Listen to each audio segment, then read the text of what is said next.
Hello po mga kaponi. Magandang hapon po sa ating lahat. Nandito po tayo, gagawa po tayo ng paso ay lagayan po ng mga halaman.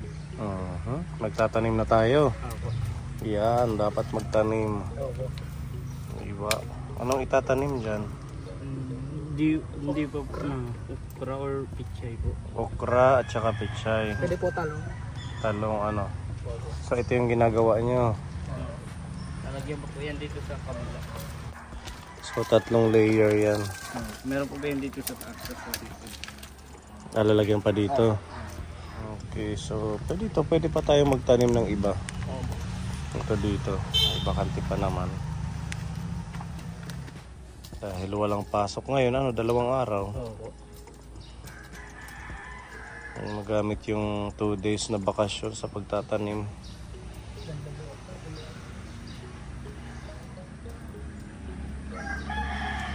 Okay yung malunggay. Ayan yung tinusok ni Pepa na malunggay na tubo na. Sana magtuloy-tuloy. Madahon na siya.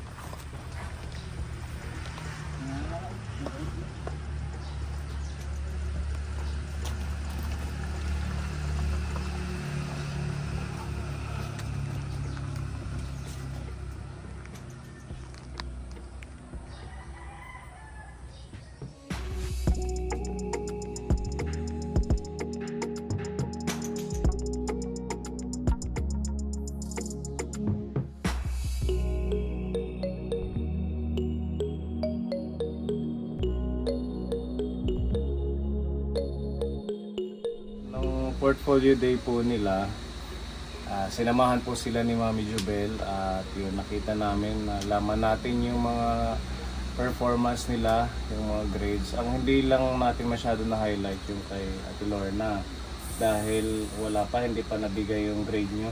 Yes po, yung immersion na lang. Yung sa immersion yung wala pa. Pero pwede mo ba kaming bigyan ng idea kung ano yung mga grades mo or nasabi na sa'yo? Pinakita lang po yun. Yung nakita ko lang po, mga line of 9 naman po lahat. Pero lang po doon sa work immersion kasi blanco pa po siya. So wala kang recognition or? Wala po. Wala pa.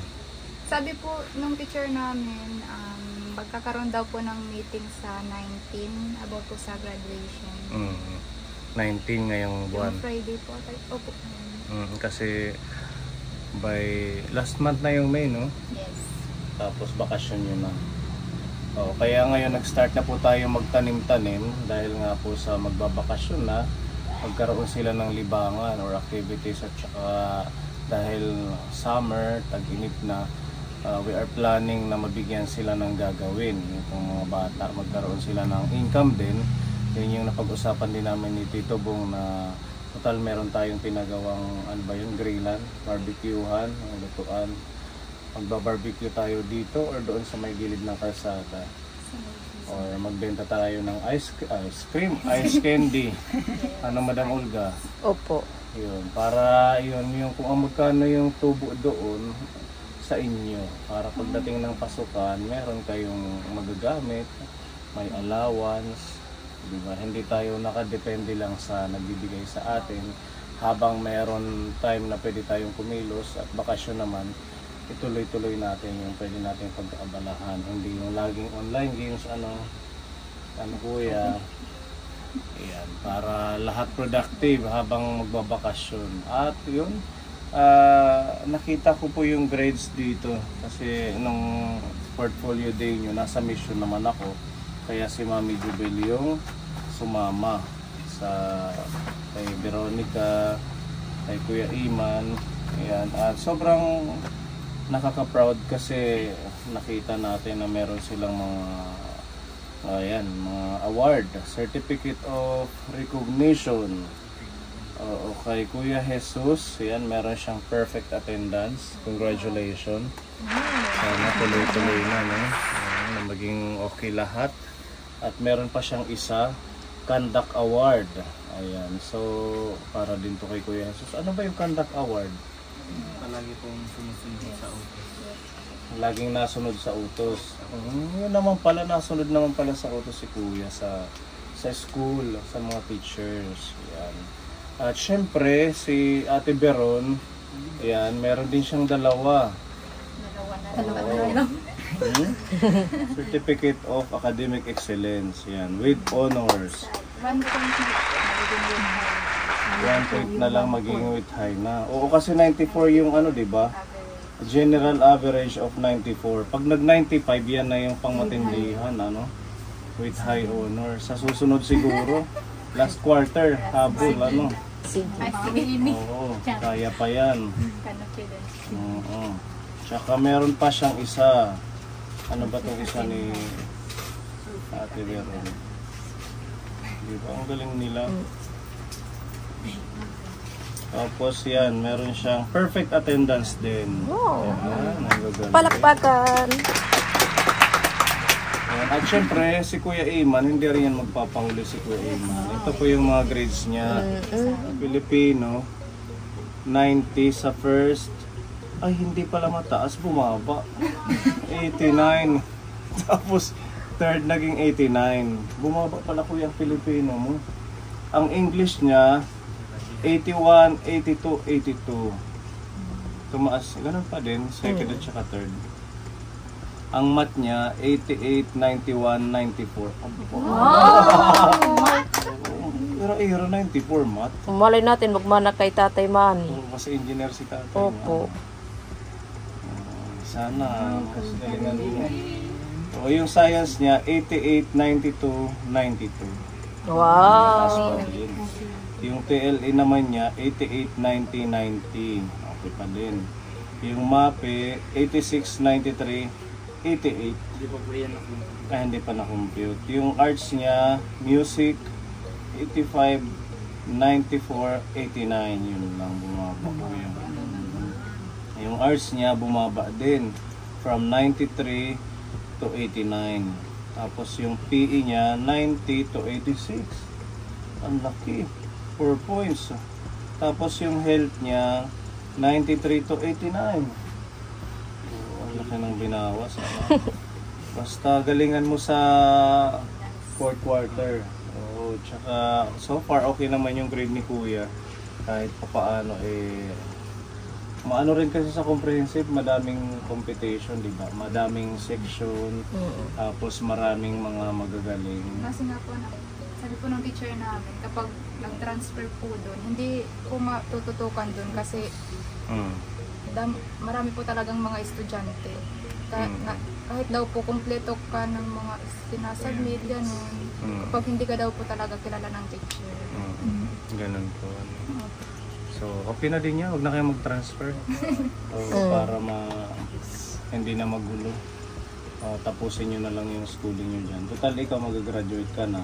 Nag-chat po ako kay Tita Jobel po kagabi. Nanghingi po ako ng advice kung sa suggestions po kung ano po yung kakunin ko kasi meron na po akong mga choices so far pero po hindi ko pa din po alam kung asya na.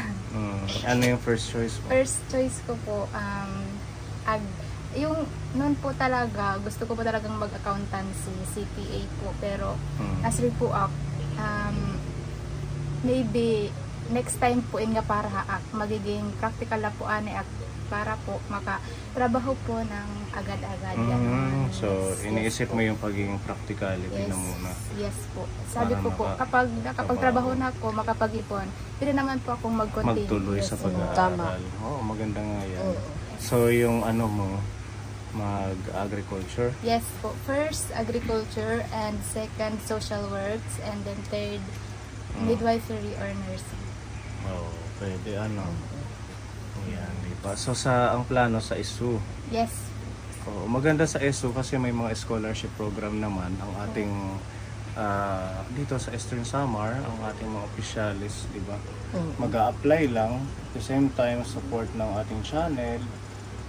Malay natin madaming, basta pag nakikita kasi ng ating mga sponsor, yung ating mga viewers na tayo ay nagpe-perform at saka hindi natin sinasayang yung opportunity, mas lalong ginaganahan yung mga viewers, yung mga sponsors natin na tulungan kayo.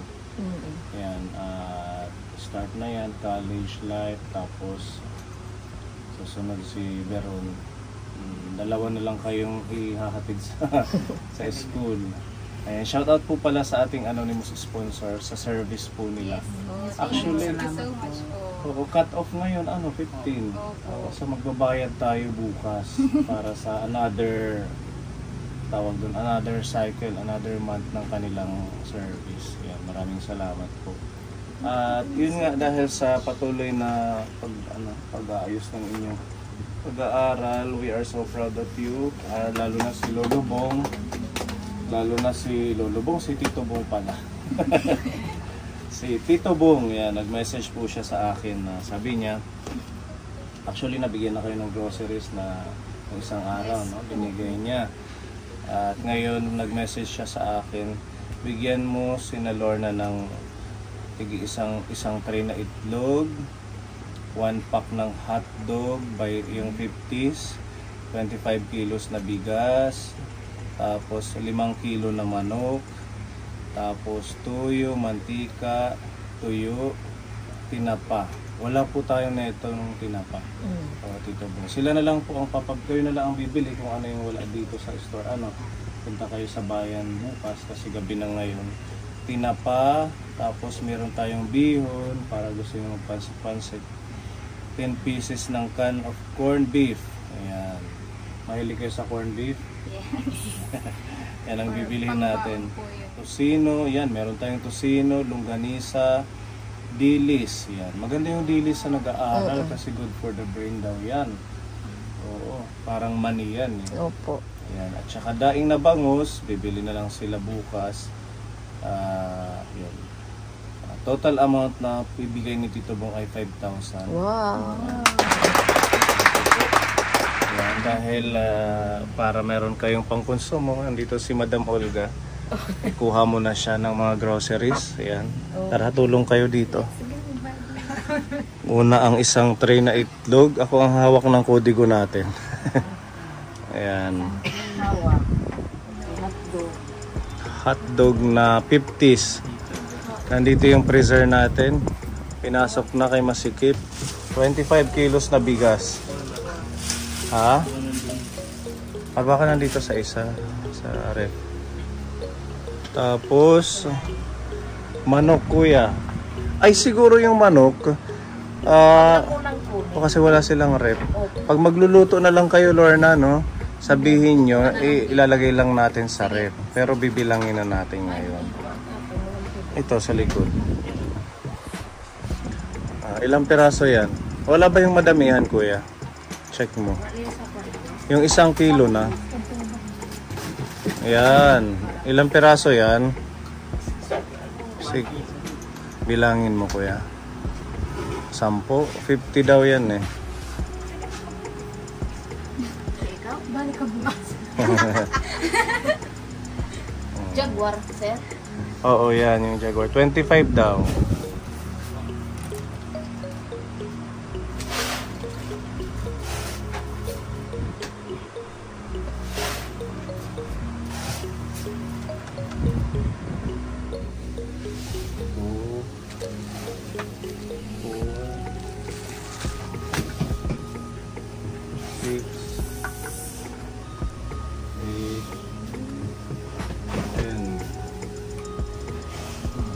Na lang para matagal yung konsumo. Bentan mo muna si Dangdang, kuya.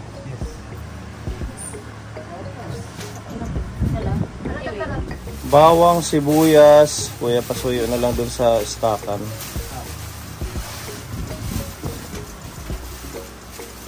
Paminta, creamer, asin.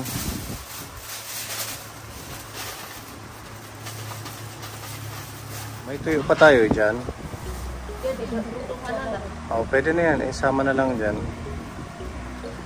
Maubos na ang tuyo. Mabenta. Sige, 2 pack ng tosino. Pwede na yan. Tapos longganisa. Pinaka-longganisa. Kahit 1 kilo.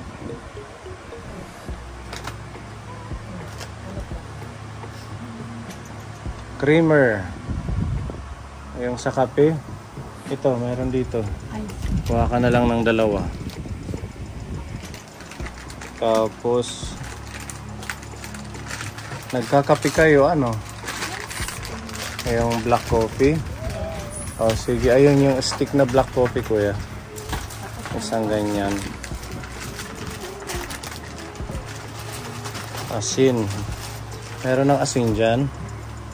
Sige, kuha ka na lang doon, Ate Veron. Tapos may paninda kaming ampalaya. Kuha na rin lang din kayo. Di ba gusto nyo magluto? Yes, 1 kilo. O 1 kilo ampalaya. Ayan. Suka. May suka pa kayo? Wala na. O sige, kuha ka na ng suka. Yung ganyan. Ayan. Ay, nakilo na yung bigas. Okay na yan. 25 kilos. 5 kilong chicken. Oo, pero dito muna nila i-stock pag wala silang ulam. Yung mga frozen. Ano pang frozen ko na? Longganisa. Hotdog. Hotdog 2 kilo kasi 50 pieces daw ang sabi ni Tito Bong. Alis na po ako, bye-bye. Naki-wifi lang po ako kay sir kasi brown out sa Wala bahay. silang kuryente. Ay, Opo. yung kuryente nila na nadaganan Nadaganan ng ng niyog. ng patay na nyog, nabali. Oo. Tapos nadaganan yung drop wire namin saka yung wire ng internet. Kailan daw magkakaroon? Kaya na nagpunta ko dito, tinawagan ko yung kamag-anak Milko. namin sa Isamilco. Para maayos. Para- ano. Mm. Okay, sige. Bye-bye, mag-ingat gabi na ka. po. Yung itlog. Take Huwag mong care, bisiin. Tita Olga. Good night, Tita Olga. Okay, sige. Ingat. Hello po, Tito Bong. Good evening po. Thank you po sa blessings and maraming salamat po sa pagsuporta po sa aming magkakapatid and stay healthy lang po, ingat palagi and God bless you po. Sigad na pong bahala magbalik po sa inyo ng blessings, siksik, liglig at umaapaw po. Maraming salamat po sa inyo, Tito Bong. Yan lang po. Ate Birds, it's your turn. Hello po, Tito Bong. Gusto ko lang po din magpasalamat sa tulong at suportang ibinibigay niyo po sa aming magkakapatid and mag-ingat lang po kayo palagi and always lang po sana magkakaroon ka ng good health. Hello po, Tito Bong. Maraming salamat po sa lahat po ng binibigay niyo pong blessing sa amin. Sigad na pong balang isukli po yung mga binibigay niyo pong blessing sa aming magkakapatid. Maraming salamat po sa walang sawang pagtulong sa amin po. Maraming salamat po. Yun lang po. And stay healthy po, Tito Bong. Sa lahat po ng sponsors. Thank you po. God bless. Hello. Nangutang si Madam halagang 80. Dadagdagan ko pa yan. Oo, sige, utang na ng utang. Opo. Matagal pa naman ang retirement mo. Okay. May retirement ba sa po ni Aldi Channel? Okay, sige ha. Bye-bye. Bagong harvest yan doon sa ating blinag kanina. Mga bagong harvest ng palaya. Bili na po mga kaponi. Ingat, Madam. Bye-bye. Okay, gabi na. Ayan.